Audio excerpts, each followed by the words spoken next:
La pantalla del cajero del hospital proyectaba una cifra que parecía una condena: 3.480.000 pesos. Laura se quedó helada. Era 24 de diciembre, 6:45 p.m., y el aire olía a cloro mezclado con el sonido lejano de villancicos que llegaban desde un televisor encendido en la sala de espera. Su hijo, Samuel, de apenas 8 años, estaba internado desde la madrugada por una crisis asmática que casi lo deja sin aire en el taxi camino a urgencias. El médico había sido claro: está fuera de peligro, pero debe permanecer en observación.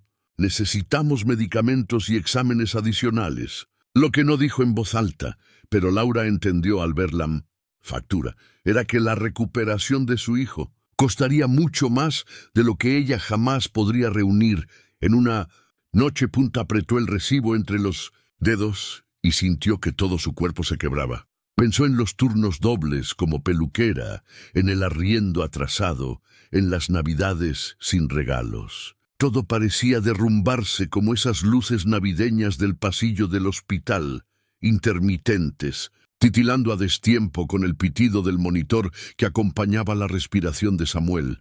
«Señora, si desea, puede hacer un abono mínimo», le dijo la cajera con voz cansada, sin crueldad pero también sin esperanza. Abono. La palabra sonaba a limosna, a aplazar lo inevitable. Laura quiso pedir tiempo, pero no sabía cómo. Entonces, cuando estaba a punto de derrumbarse, ocurrió algo que nadie en ese hospital olvidaría jamás.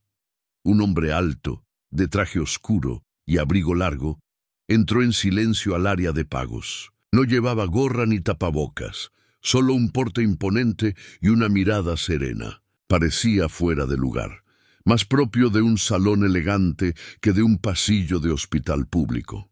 Sin embargo, caminó directo hacia la ventanilla, sacó un sobre de cuero y, con calma, lo colocó frente a la cajera. «Cubra todas las cuentas pendientes de este turno», dijo, sin elevar la voz. La mujer parpadeó incrédula. «¿Todas?», preguntó con un hilo de voz. «Todas», confirmó él, mientras abría una chequera de cuero negro. Su firma fue rápida, segura, como si estuviera cerrando un contrato millonario. La cajera revisó los documentos una y otra vez, temblando. El sistema mostró en la pantalla: pagado en su totalidad. Laura no entendía nada. «Señora Laura», dijo la cajera con ojos vidriosos, «la cuenta de Samuel está cubierta. No debe pagar nada». Laura sintió que las rodillas se le doblaban. Se aferró al mostrador para no caer. No podía creerlo. ¿Quién pagaba cuentas ajenas en víspera de Navidad? El hombre volteó apenas hacia ella. Sus ojos, oscuros y firmes, se posaron sobre los suyos. «Hoy nadie debería sufrir por dinero mientras espera salud», dijo con voz grave. Luego guardó la chequera, giró sobre sus pasos y caminó hacia otro pasillo. El silencio fue absoluto. Solo se escuchaba el zumbido del aire acondicionado y, a lo lejos, un villancico infantil. Laura quiso agradecer, correr tras él, pero su cuerpo no respondió. Algo le decía que aquel gesto no había sido solo para ella. Había más.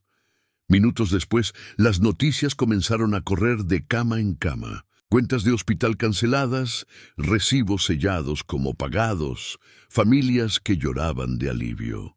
Nadie sabía su nombre, pero todos lo describían igual. Un hombre elegante, de mirada profunda, que aparecía como un fantasma de Navidad para borrar deudas imposibles. Esa noche, el hospital ya no olía solo a desinfectante y miedo. Olía a esperanza. Y sin que nadie pudiera explicarlo, cada familia empezó a sentir que estaban viviendo algo que no se repetía todos los días. Laura volvió a la habitación de Samuel con el corazón latiendo a toda prisa. Lo miró dormir, con la mascarilla en el rostro, y pensó: alguien allá afuera decidió que mi hijo merece otra oportunidad, sin conocerme, sin pedírselo, sin esperar nada a cambio. Lo que no sabía era que esa noche no solo su vida cambiaría, sino también la de todo un hospital y, en especial, la del hombre misterioso cuya identidad aún permanecía oculta. El reloj del pasillo de urgencias marcaba las 8:15 p.m. cuando comenzaron los murmullos. Primero fue una enfermera que, con la voz entrecortada, anunció que 3 facturas habían sido canceladas al instante. Después, un camillero que corrió hasta la sala de espera para contarle a una madre que no debía preocuparse más por la deuda de la cirugía de su hija. En menos de media hora, la noticia ya había recorrido el hospital. Un hombre estaba pagando todas las cuentas pendientes, una tras otra sin excepción. Los pacientes, acostumbrados a resignarse, empezaron a levantarse de las sillas con incredulidad. Algunos pedían confirmación en la ventanilla, otros preguntaban en los pasillos. La respuesta siempre era la misma: sí, ya está pagado, está libre. La cajera Ana, que llevaba años lidiando con lágrimas y reclamos, se llevó las manos a la cara. Nunca había visto algo semejante. Cada recibo sellado era como un pedazo de peso que se levantaba del aire, y el ambiente en la sala, que horas antes estaba cargado de desesperación, ahora parecía transformarse en un respiro colectivo. En la sala de pediatría, una pareja se abrazó cuando les dijeron que los medicamentos para su bebé prematuro ya no tendrían costo. La madre lloraba sin control, mientras el padre, sin palabras, acariciaba la incubadora con la yema de los dedos. En traumatología, un joven con muletas soltó una carcajada de incredulidad cuando supo que la operación de su pierna fracturada estaba cubierta. «No lo creo. Esto es un sueño», murmuraba. «¿Quién es ese hombre?», preguntaban todos. Nadie tenía una respuesta clara. Algunos lo describían como un empresario por su porte elegante, otros aseguraban que era un político, un filántropo, incluso un extranjero. Pero nadie sabía su nombre. Solo coincidían en la imagen: alto, de traje oscuro, mirada firme, voz pausada. El personal del hospital intentaba contener el caos. Los médicos seguían trabajando, pero con una energía diferente. «Hoy atendemos sin miedo a que la familia no pueda pagar», dijo un residente, con lágrimas escondidas tras el cubrebocas. El rumor llegó hasta el director del hospital, un hombre acostumbrado a números rojos y quejas constantes. Salió de su oficina y, con discreción, observó desde lejos al misterioso benefactor. Lo vio firmar un nuevo cheque sin pedir comprobantes, solo con la instrucción de que nadie debía salir de allí con una deuda encima en Nochebuena. En los pasillos, los familiares comenzaron a reunirse como si compartieran una misma oración. Algunos rezaban en voz baja, otros simplemente se miraban entre sí con una mezcla de sorpresa y gratitud. El hospital se convirtió, por primera vez en mucho tiempo, en un lugar donde la esperanza caminaba libremente. Laura, aún en shock, sostenía la mano de Samuel. Cada tanto lo miraba dormir y repetía en silencio: «Gracias, gracias, gracias». Quiso acercarse al hombre, pero cada vez que daba un paso hacia él, desaparecía en otro pasillo, atendiendo otra cuenta, firmando otro pago. Era como si el destino quisiera mantenerlo en el misterio un poco más. Lo más sorprendente era que no solo cubría las facturas grandes, también las pequeñas: los antibióticos de un anciano, los exámenes de una mujer embarazada, el inhalador de un niño asmático. Ningún monto era insignificante. En un rincón de la sala de espera, una enfermera comentó con voz temblorosa: «¿Saben qué es lo más raro? No se comporta como alguien que quiere reconocimiento. No hay cámaras, no hay periodistas. Solo deja cheques y pide que se haga en silencio». Los presentes guardaron silencio. Todos intuían que estaban viviendo algo irrepetible. Hacia las 10 de la noche, cuando la mayoría del hospital ya sabía del benefactor, comenzaron las conjeturas. Era un millonario excéntrico, un empresario que buscaba limpiar su conciencia, un hombre marcado por alguna tragedia personal. Nadie lo sabía, pero todos coincidían en algo. Esa Navidad ya no sería recordada por el dolor ni por la deuda, sino por un gesto de generosidad que parecía imposible en un mundo acostumbrado a la indiferencia. En la ventana, las luces navideñas de la ciudad parpadeaban a lo lejos. Dentro del hospital, el rumor se convirtió en certeza. Un millonario anónimo había decidido cambiar la noche más triste en una celebración de vida. Y mientras todos intentaban adivinar su nombre, el hombre de traje oscuro seguía recorriendo los pasillos imperturbable, con la serenidad de quien sabe que lo que realmente importa no es ser visto, sino dejar huella. El hospital, normalmente cargado de tensión y reclamos, se había convertido en un escenario inesperado de alivio. No era solo que las cuentas estuvieran siendo canceladas, era el modo en que aquel hombre lo hacía, silencioso, discreto, casi como si quisiera volverse invisible. Los vigilantes lo vieron recorrer los pasillos con paso firme, sin prisa, pero también sin detenerse demasiado. Llevaba siempre el mismo gesto, sereno, distante, pero con una mirada que parecía leer el cansancio y la angustia en cada rostro. Firmaba cheques con una caligrafía precisa, entregaba instrucciones claras y en cada pago dejaba una nota breve escrita a mano. Una de las enfermeras encontró un mensaje en un recibo. Que la salud de tu hija sea el mejor regalo esta Navidad. Otra familia recibió, junto a su factura cancelada, un papel con la frase: lo más valioso que tengo no está en mis cuentas bancarias, sino en poder compartir un poco de lo que me sobra. Los empleados del hospital no podían contener la emoción. Ana, la cajera, estaba acostumbrada a rostros descompuestos por la impotencia, pero esa noche vio lágrimas de alegría, abrazos entre desconocidos y sonrisas que parecían improbables en un lugar donde normalmente reinaba la desesperación. En la sala de pediatría, el millonario se detuvo frente a la cuna de un bebé conectado a oxígeno. No dijo nada. Simplemente dejó en la bandeja una pequeña bolsa con pañales, leche de fórmula y un sobre con la factura cancelada. La madre, sorprendida, quiso agradecer, pero él solo le acarició el hombro y se marchó. Lo mismo hizo en la sala de maternidad. Dejó ositos de peluche envueltos en celofán junto a las camas de dos madres primerizas. Nadie supo de dónde habían salido, pero todos entendieron el mensaje.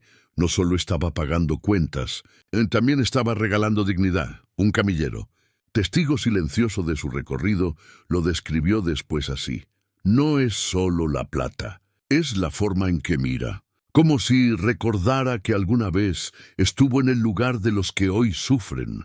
Las especulaciones crecían. Algunos pacientes decían haberlo visto en periódicos económicos. Otros aseguraban que era dueño de grandes cadenas de hoteles. Pero nadie podía confirmarlo. El misterio se alimentaba solo. Un millonario en carne y hueso, caminando entre los pasillos de un hospital público, haciendo lo que nadie esperaba. Lo más conmovedor fue cuando entró a la sala de espera, donde varias familias agotadas dormitaban en sillas de plástico. Allí dejó discretamente varias bolsas con comida, buñuelos, natilla y botellas de agua. No anunció nada. Simplemente colocó las bolsas sobre una mesa y salió. Un niño despertó primero, vio el paquete y gritó con entusiasmo: «¡Mamá, mira! ¡Hay comida!». Los demás se acercaron poco a poco, incrédulos, hasta que comprendieron que también esa parte de la angustia había sido atendida. Era como si aquel hombre supiera que la deuda no siempre estaba escrita en un papel. A veces se medía en hambre, en cansancio, en miedo. Mientras tanto, Laura seguía observándolo desde lejos. Lo veía aparecer y desaparecer entre los pasillos, como si conociera cada rincón del hospital. Quería acercarse, preguntarle quién era, pero algo en su porte imponente la frenaba. Había en él una mezcla de poder y humildad difícil de explicar. Esa noche nadie salió del hospital con una factura pendiente. Cada recibo fue sellado como pagado.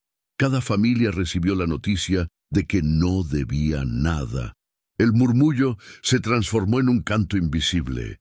Gratitud, alivio, esperanza. Y aunque nadie sabía todavía su nombre, todos coincidían en que aquel hombre no era un desconocido cualquiera. Era un millonario con un secreto que, tarde o temprano, se revelaría. Lo que nadie imaginaba era que la razón de su gesto era mucho más personal de lo que parecía. y que detrás de esos ojos serenos se escondía una herida tan profunda que solo la generosidad podía cicatrizar. El amanecer del 25 de diciembre llegó con un silencio extraño.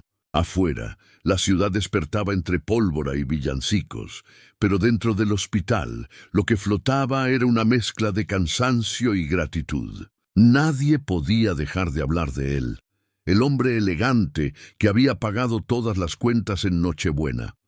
Los pacientes recibían sus altas con papeles firmados como saldo en cero. Las enfermeras, con los ojos hinchados de tanto contener lágrimas, repetían una y otra vez: «Fue real, está todo pagado». La incredulidad empezaba a convertirse en certeza. Laura, con Samuel dormido en su regazo, no dejaba de preguntarse quién era aquel hombre. No podía quedarse con la duda. Se levantó, lo buscó por los pasillos y cuando creyó que ya no lo encontraría, lo vio salir por la puerta trasera del hospital, rumbo a un auto negro estacionado discretamente. Tomó valor, corrió y lo llamó. «Señor», gritó con la voz quebrada. «Espere», el hombre se detuvo. Se giró despacio y la miró. Ya sin la misma prisa de la noche anterior, la luz del amanecer permitió ver su rostro con claridad. Cabello entrecano, piel marcada por los años y unos ojos que transmitían una extraña mezcla de firmeza y ternura. «Gracias», alcanzó a decir Laura, con lágrimas en los ojos. «No sé quién es usted, pero mi hijo respira hoy gracias a lo que hizo». El hombre la miró fijamente y, con un tono suave, respondió: «Mi nombre es Alejandro Villalba». El nombre resonó como un eco en la cabeza de Laura. Lo había escuchado antes en la radio y en los periódicos. Era el dueño de una cadena de hoteles de lujo, inversionista en empresas tecnológicas, uno de los hombres más ricos del país. Millonario, sí, pero siempre rodeado de misterio, pues rara vez aparecía en público. Alejandro bajó la mirada unos segundos y luego añadió: «Hace 30 años estuve en este mismo hospital, pero no como benefactor. Vine como hijo desesperado. Mi madre estaba grave y yo no tenía dinero para pagar sus medicamentos. Recuerdo haber suplicado en esta misma ventanilla, haber contado monedas y sentir que la vida de alguien que amaba dependía de un recibo. Ella murió esa noche, y yo juré que si algún día tenía los medios, nadie más viviría lo que yo viví». Laura no supo qué decir. El millonario hablaba con la voz de un hombre que aún cargaba una herida que el tiempo no había borrado. «No busco aplausos ni noticias», continuó Alejandro. «Lo único que quiero es que, aunque sea una noche al año, la gente pueda recordar que hay cosas más grandes que el dinero». Se quedó en silencio unos segundos y luego miró a Samuel, que seguía dormido en los brazos de su madre. Él tiene derecho a crecer sin que una deuda le robe la salud. Esa es la verdadera riqueza, ver respirar tranquilo a un niño que no es tuyo. Laura quiso abrazarlo, pero el millonario levantó una mano con suavidad, como quien pide discreción. «Lo único que le pido», añadió, «es que algún día, cuando tenga la oportunidad, haga lo mismo por alguien más. No necesita ser millonaria para cambiar una vida. A veces basta con un gesto sencillo». Dicho esto, se subió al auto y desapareció en la mañana, dejando tras de sí un silencio reverente. El rumor se confirmó poco después. El nombre Alejandro Villalba se empezó a repetir por los pasillos como un secreto sagrado. Los médicos, los pacientes y hasta el director del hospital comprendieron que no habían sido testigos de una obra de beneficencia cualquiera, sino del cumplimiento de una promesa personal que había convertido la tragedia de un hombre en esperanza para cientos de familias. Esa Navidad, el hospital entero entendió que detrás de los millones de Alejandro no había solo negocios o lujos, sino una historia marcada por el dolor y la determinación de no dejar que otros sufrieran lo mismo. El día después de Navidad, el hospital seguía conmovido. Aunque las cuentas habían sido pagadas y las familias se habían marchado con la tranquilidad de no cargar deudas, todavía se respiraba un aire distinto, como si algo invisible hubiese sanado además de los cuerpos. Sin embargo, lo que pocos sabían era que Alejandro Villalba no se conformó con firmar cheques. Cuando la madrugada se apagaba, él decidió regresar sin el traje elegante ni el abrigo largo. Vestía ropa sencilla, una camisa blanca, un saco de lana y unos zapatos gastados. Parecía un hombre común, y tal vez eso era lo que buscaba. Entró discretamente por la sala de espera y comenzó a repartir termos de café caliente y panes recién horneados que había mandado traer de una panadería cercana. No se presentó como el millonario benefactor. Simplemente dijo: «Sé que ha sido una noche larga. Tomen un poco de café para el frío». Las personas lo miraban con curiosidad, sin imaginar que era el mismo hombre que había cancelado las facturas. Para ellos era solo un extraño amable, y Alejandro lo prefería así. La grandeza de la generosidad estaba en el anonimato, en dar sin esperar reconocimiento. Más tarde, en el área de pediatría, se detuvo frente a las camas de 3 niños convalecientes. Llevaba en sus manos bolsas con juguetes sencillos, muñecas, carritos y rompecabezas.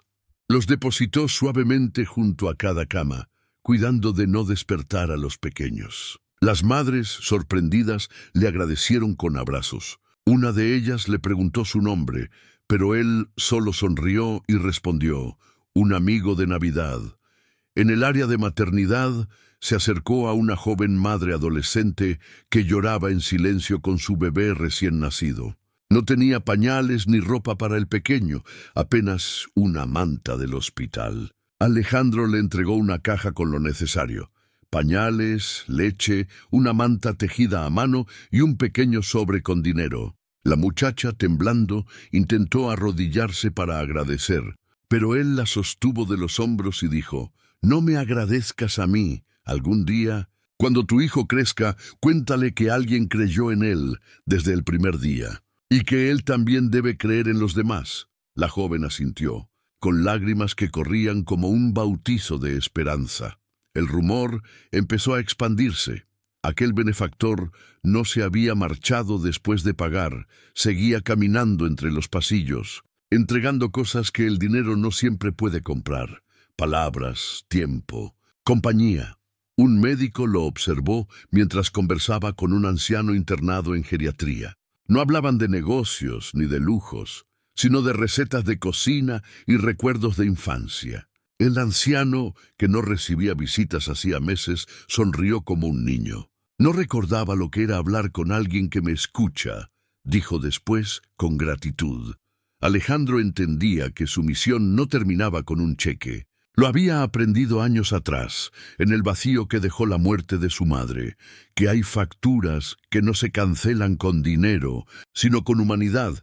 Antes de marcharse definitivamente, reunió al personal del hospital: médicos, enfermeras, cajeros, camilleros. Les habló sin rodeos, con la voz firme de un hombre que sabe lo que dice. «Ustedes cargan un peso que pocos reconocen. Cada día sostienen la salud de cientos de personas, y muchas veces lo hacen sin que se les pague lo justo ni se les agradezca. Hoy quiero decirles que su labor vale más que cualquier fortuna, que la esperanza que ustedes entregan a cada paciente es el verdadero milagro. El silencio fue absoluto». Algunos médicos aplaudieron tímidamente. Otros, conmovidos, no pudieron contener las lágrimas. Al final, antes de retirarse, dejó un mensaje escrito en una pizarra de la sala de espera: «La riqueza verdadera no se mide en lo que acumulamos, sino en lo que somos capaces de dar».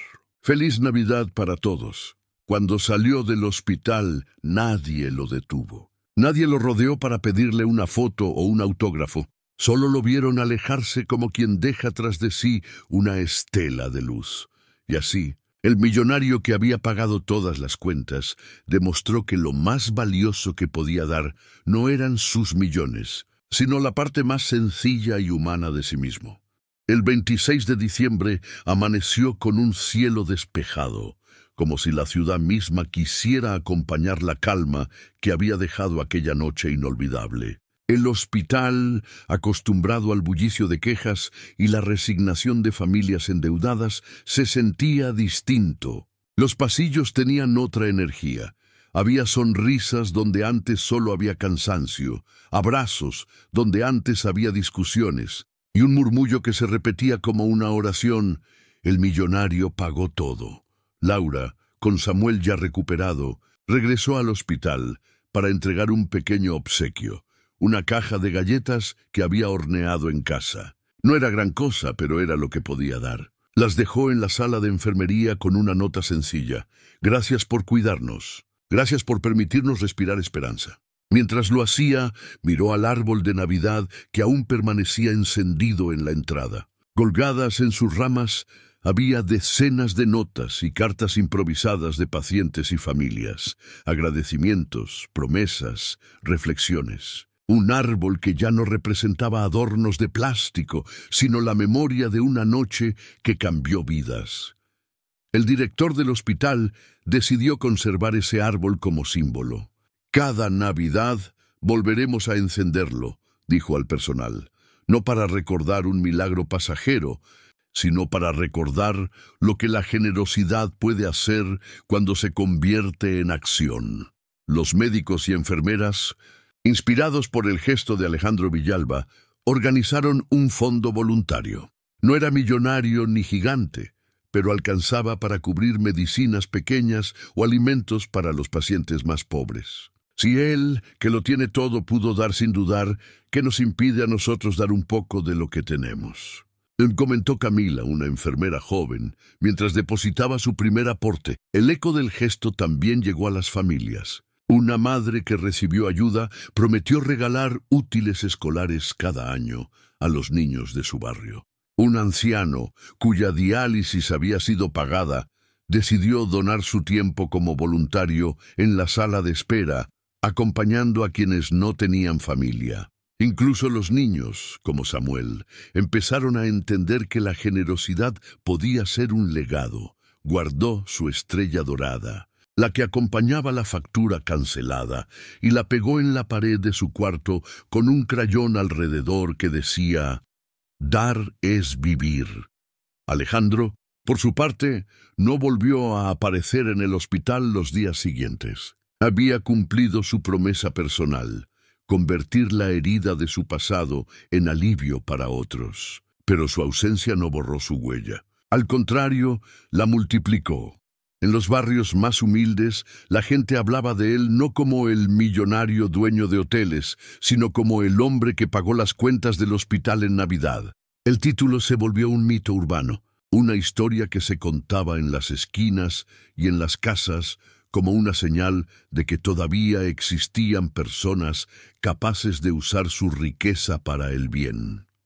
Los periódicos se enteraron del hecho, pero Alejandro se negó a dar entrevistas. Solo emitió un breve comunicado: lo que ocurrió en el hospital no es una obra de caridad, sino un recordatorio. Todos tenemos algo que dar, y a veces lo que damos puede ser lo que otro necesita para seguir viviendo. La verdadera riqueza no está en las cuentas bancarias, sino en la huella que dejamos en la vida de los demás. Ese mensaje fue suficiente para inspirar a muchos. El secreto ya no era su identidad, sino su filosofía. Vivir no para acumular, sino para compartir. Laura, al despedirse del hospital, sintió que aquella Navidad había cambiado no solo la vida de Samuel, sino la suya también. Ya no pensaba en su pobreza con vergüenza, sino con determinación. No necesito millones para dar, solo necesito voluntad.